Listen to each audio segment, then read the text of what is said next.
Hello again. Just a quick update on my Ford Ranger project. This is the FE device. I'll be a little more detailed today so you can see how it works. But it's just, it goes between your sensor and your truck's computer. And the one they've designed works really well. You see I got my meter here and it's set on 2000 millivolt setting. You just take your black lead and you can see there's a probe lead right there. Just plug it in. Now you can take your positive lead and you can do a number of different checks. First one I'll check is the first sensor, number 1, and it's right here. So you just get on it and you can go over here and you can see what it's doing. It'll vary. It goes between 0 and 9.9 volts. You can see that very clearly. Move back over here, and like I said, you can see the blinking lights tell you that both systems are working. You have a primary 2 sensors and a single sensor down secondary. And for the secondary sensor, you can see the voltage is different. It's more steady and it just goes back and forth. Now that's what the computer is reading.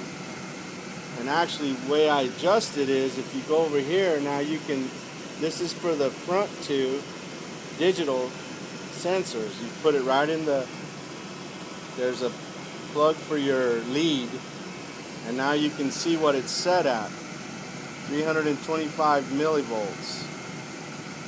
So that's the setting that I've chosen for right now, and we can adjust that at any time. And it's very simple adjustments also. There's a little screw here. You got to use a small screwdriver, and you just turn the pot. And if you notice, you'll see the voltage change. See how it went up? So you turn it clockwise to go back down. For right now, I'm going to leave it for 325, and that's just by turning that little screw right there. And this is designed really well, and it stays pretty solid. That's after a week of driving, it hasn't changed one bit. So anyway, like I said, you need 2 wires for each oxygen sensor that comes from this FE device. And what you do is you interrupt the signal coming from the sensor going back up. And if you see the wiring there, it goes around, comes back around, and it gets into my PCM. You see the wires going in there, and they just split. It's just like a loop, and all the wiring diagrams are very clear. They come from drycells.com. So that's just one of the pieces of the puzzle. Now today I had to up the KOH mixture, my electrolyte mixture, and the reason I did that, my amperage was staying very low. So now I basically doubled the mixture, and I set it for a half a cup for a gallon of water, of steam distilled water. And I don't know if you can see it, but it's producing some pretty good gas now. I don't know if you can see it going through the line or not.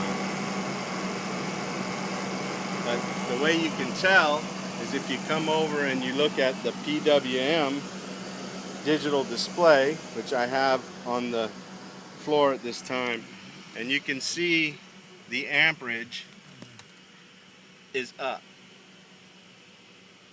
So for the setting that I had and the first mixture that I had on the vehicle for the first few hundred miles, I came up approximately 3.5 miles per gallon. So now I've changed it, and I've changed the mixture, the electrolyte mixture, and I'm going to go ahead and see what happens after a few more 100 miles. So anytime you make changes, then you got to wait to run some gas through it. So the gas that's being produced, then it goes right in to my intake right there. So that's it for now, and thanks again.